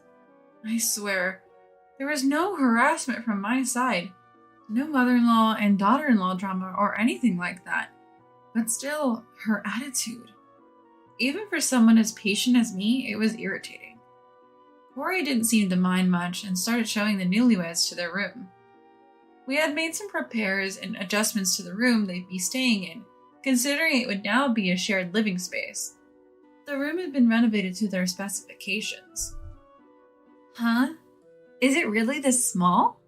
While straightening their shoes in the entryway, I heard Marlene's annoyed voice coming from deep within the house. Do you really intend to cram us into this tiny room? I can't breathe in here. Marlene raised her voice as if she were the victim. I quickly made my way into the house. Corey looked perplexed, scratching his head in front of a red-faced Marlene complaining about the small room. Small? This is one of the larger rooms in this house. It's even renovated exactly as you asked. What more do you want?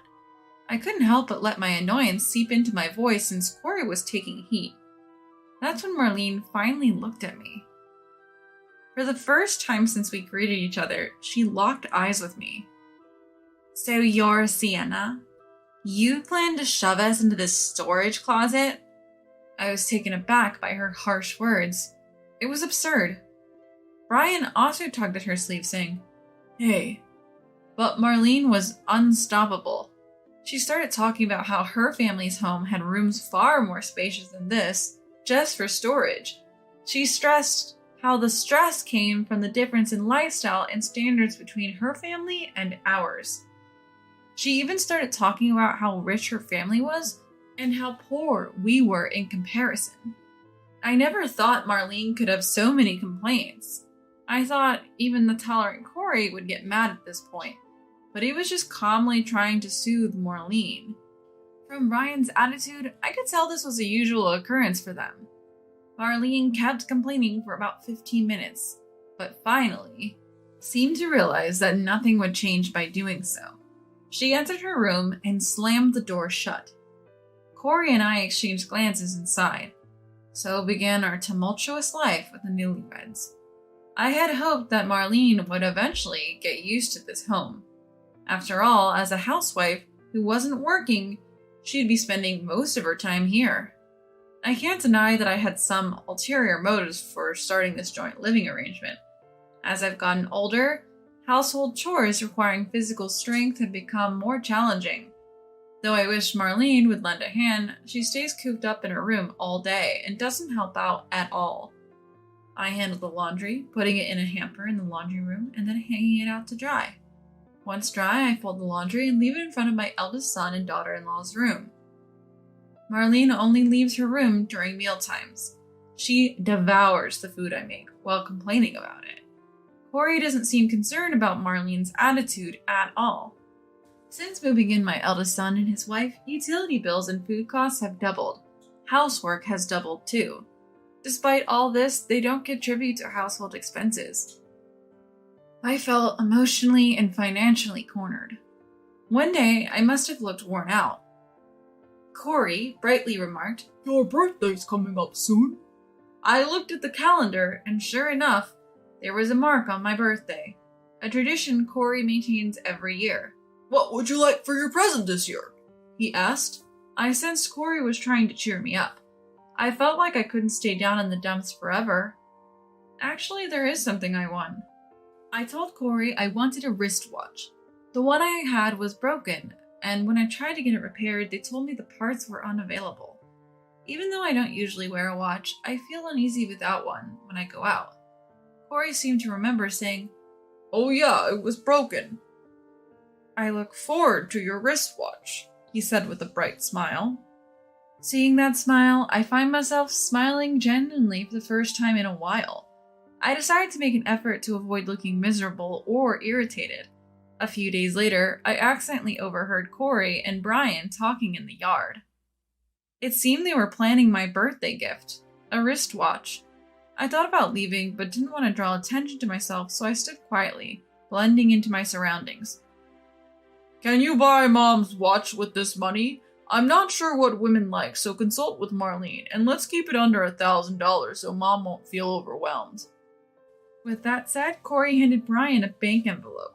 Probably it has $1,000 in it. Brian checked the envelope and nodded. "Got it." I felt a bit guilty for eavesdropping, but they seemed unaware of my presence, and I left. That was quite a splurge for Corey, and I couldn't help but feel delighted. Marlene's snide comments didn't bother me that day. However, that evening, I accidentally overheard something unbelievable. That night, the wind was howling, making it hard to sleep. I couldn't fall asleep and thought about having something warm to drink. Careful not to wake Corey, I slid out of bed. As I walked down the hallway, I noticed light coming through a gap in the living room door. I heard voices talking. I tiptoed closer and saw my eldest son and his wife, Marlene, sipping beers in the living room. Not wanting to deal with them, I decided to go back to my room without my warm drink. Just then I heard Marlene say, "So, for Sienna's birthday gift." I froze and listened. "We know she won't appreciate the value of a watch, so I just got her a $10 one from some knick-knack store." Marlene chuckled. I couldn't believe my ears. I thought my son would scold her, but he joined in the laughter. "Smart thinking. We can use the extra money for a trip," my son added. I felt dizzy for a moment, surprised my son would say such a thing. And to top it off, they were mocking me, saying I wouldn't even notice it's a toy watch. Sienna's gonna cherish this toy watch. Hilarious, right? Marlene laughed so hard it sounded like she couldn't contain herself. I retreated to my room unnoticed. I felt like crying, but anger surged within me instead. Enough was enough. I vowed to make them regret their actions. It's my birthday, and I was thinking of inviting my sisters and their husbands for dinner. At breakfast, I said to Marlene. This was the first time we invited my sister and her husband for a meal since we started living with the eldest son and his wife. Before we moved in together, we used to invite them for dinner, frequently. But that changed, perhaps out of consideration for the eldest son and his wife. That's fine, but I won't be helping with any of the preparations. You invited them, so you handle it. It's my birthday, and she has no intention of doing any preparations. I've never heard of the birthday person having to do the hosting, but I kept my composure. Getting upset would ruin my plan. Sure, I'll whip up something delicious, I said, feigning enthusiasm. Marlene scoffed. You're really going all out for your birthday, huh? I heard her, but pretended not to. It's all for the birthday scheme. So here I am, in charge of all the preparations for my own birthday party. Cooking is a joy for me, so I'm not stressed about it. I was also looking forward to seeing my sister and her husband, Derek, who is an ex-military man. Derek's a straightforward guy who hates dishonesty. He's usually calm and kind, but as my sister often warns, you don't want to see him angry.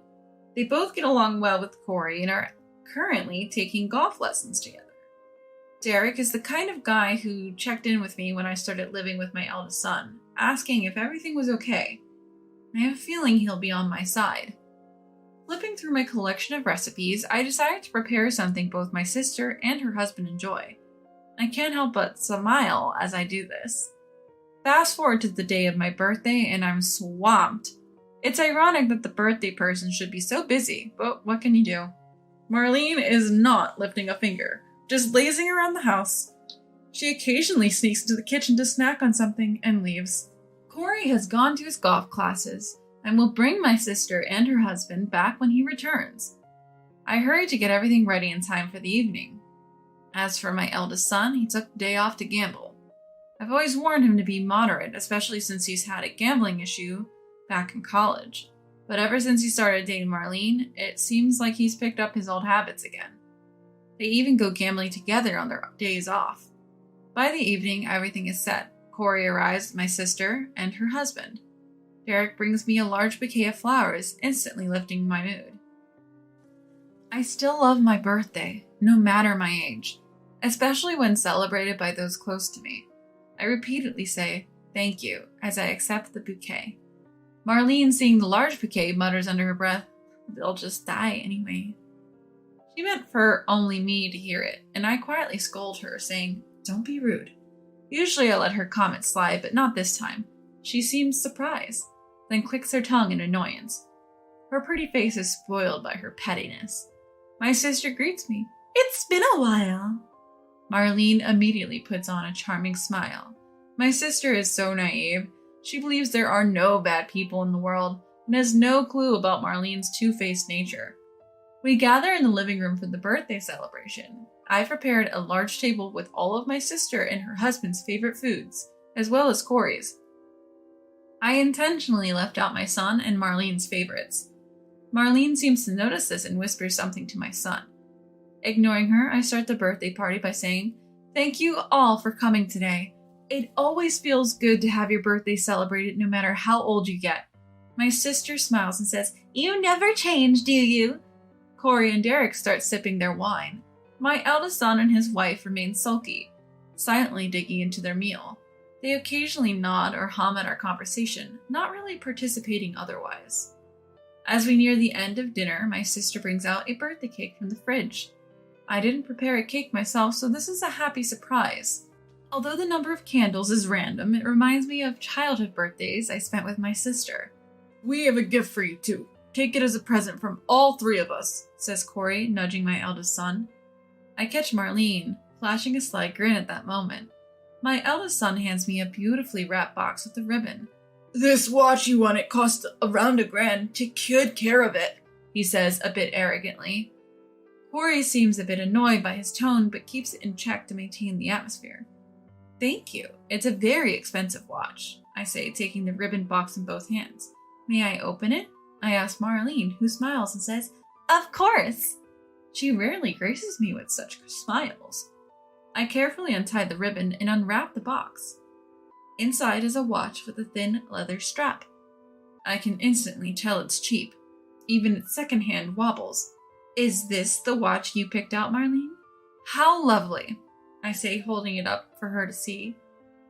I chose one that would suit you, Sienna. It's a lifelong item, considering the price.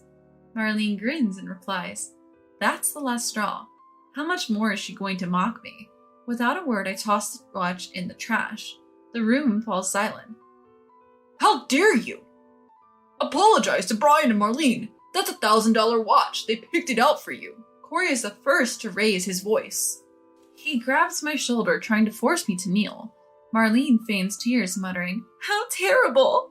I can see the corners of her mouth turning up in a smile. What do you have to say now after seeing this? I handed Corey a printout. It was a webpage showing the exact same watch I had just thrown away, listed at a mere $10, tax included. The package and ribbon were identical to what we had. I know you wanted to give me a watch. Those two trampled all over that sentiment of yours. I revealed to Corey and my sibling-in-law what I had accidentally overheard. They had taken the $1,000 given to them by Corey, bought a $10 watch and planned to lie and say it was a $1,000 gift for me. They intended to use the remaining money for a vacation.